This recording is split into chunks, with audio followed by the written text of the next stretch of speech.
Hello and welcome to the 31st lecture of the course Forex in 3 steps. The previous lecture we talked about the value area and how the value area works and how you can add the value area to your trading strategy and use it for more confluence for entering your trades. Today we will talk about a scalping strategy using the moving average. We have already covered what the moving average is in the classical analysis, but now we will learn a new strategy using the moving average indicator. So let's get straight into it. So here is trading view once again, and in order to add the indicator, the moving average indicator to your chart, you need to go here to the indicators and add this indicator with this name, 3 moving average exponential. This is one of the best indicators for moving averages.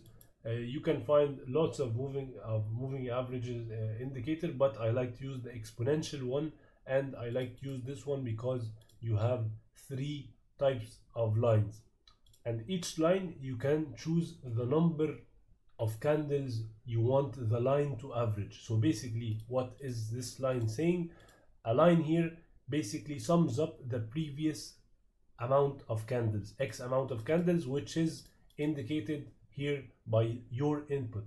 So for example, if I come here and I add a 20, look, watch the red indicator, the red line, as you can see, it moved because it now averages the previous 20 candles. So for example, in this case, this red line will average this 1, 2, 3, and then you count 20, and then it will average the last 20 candles and show you how the average moved. So this strategy is very simple, and it is it's actually very similar to the value area strategy. So basically all we need to do is we have to set one as 20. So the fast one you want it to be set at 20, the medium one you want it to be set at 50, and the last one you want it to be set at 200. And everything you need to know is each one of these lines act as their own support and own resistance, just like the value area did. So for example, as long as we are above the line, any line acts as support as long as we are above it. Just like you see here, we were able to bounce off this 20 EMA line, and we were able to push to the upside, and as soon as we lost it, we retraced back to it, and then we dropped even more and went back. We hit it once more and rejected straight from it once again, and then for the 3rd time same thing, 4th time same thing. So this is how easy it is actually to find trades using this strategy. All the lines work. So for example, I can also find places where price rejected exactly from the 200 EMA or even the 50 EMA, and of course, just like I showed you, the 20 EMA also works very well. But they are not only used for acting as support and resistance, you can also use them for determining the trend and knowing when reversals are happening. The EMAs, or the exponential moving averages, are very good in determining when reversals happen. And what you need to know and what you need to wait for is crossovers. What are crossovers? Crossovers is when a line moves and crosses another line. And to keep it simple, I will come here and I will remove the 20 moving average just so you can understand what crossovers and how accurate they are. Of course, we know that when both lines, both EMAs are pointing to the upside, it means that the overall trend is to the upside. And as soon as both look downwards, then that means that the overall trend is bearish and going downwards.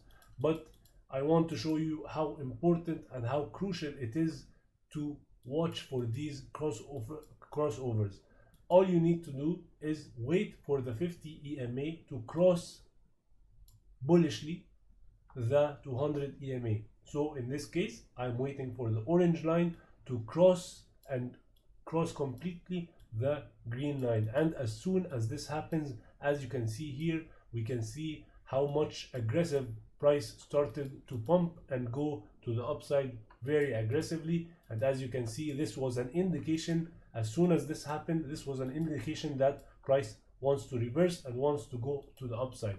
And same goes here. As soon as price here, it did not break completely after it went back, it went down. Yes, there was a crossover here, a bearish crossover, but the line instantly went back up, and then also it did once more here, but it was a fake. It was only a fake one. But as soon as it broke here aggressively and price started falling aggressively, you can see the bearish trend started. And same goes here. As soon as we came here and we started breaking to the upside very aggressively with the orange line, so the 50 EMA broke the 200 EMA and we got a crossover. The crossover indicates that there is a reversal in trend. So after this bearish trend, we started going to the upside and the trend reversed to a bullish trend. And as you can see here again, it continued until we had this crossover, which led to an aggressive move to the downside once again. But again, you cannot use this alone. You should use this with other indicators and other strategies that you have learned from this course. So for example, when you see a nice head and shoulders, we have here the left shoulder, we have the head, we have the right shoulder, and we start reclaiming the 50 EMA in this case, this is a good sign to, for example, buy. Use it with other things, use it with the value area, use it with the Fibonacci, use these all together. And it's not necessarily, you don't need to necessarily use them all together. You can use some and leave some. It's all up to you. Just find what suits you and get better and get good at it. Make sure you practice. Tons of practice is required if you want to succeed in this industry. And that is basically it for this strategy. Of course, you can change also the numbers. You can keep playing with them, but it is important that the slow one and the main one is at least larger than 100. So you need to at least have a 100 line, just so it can, because the green line in this case is very important to determine the overall trend. If it is pointing down, it means that the trend is overall bearish. If it is looking up and moving to the upside, then it means that the trend is looking bullish. And of course, you can still use the crossovers even if you change the numbers. The most important thing is that you have a low number and a high number in the inputs in order to find these crossovers. And as soon as these crossovers happen, you can start looking for buys, just like here. As soon as the crossover happened, you can look for buys here, and it would have been a nice, profitable trade, and it always has and helps identify the overall trend. And that is it for the exponential moving averages. I'll see you in the next lecture.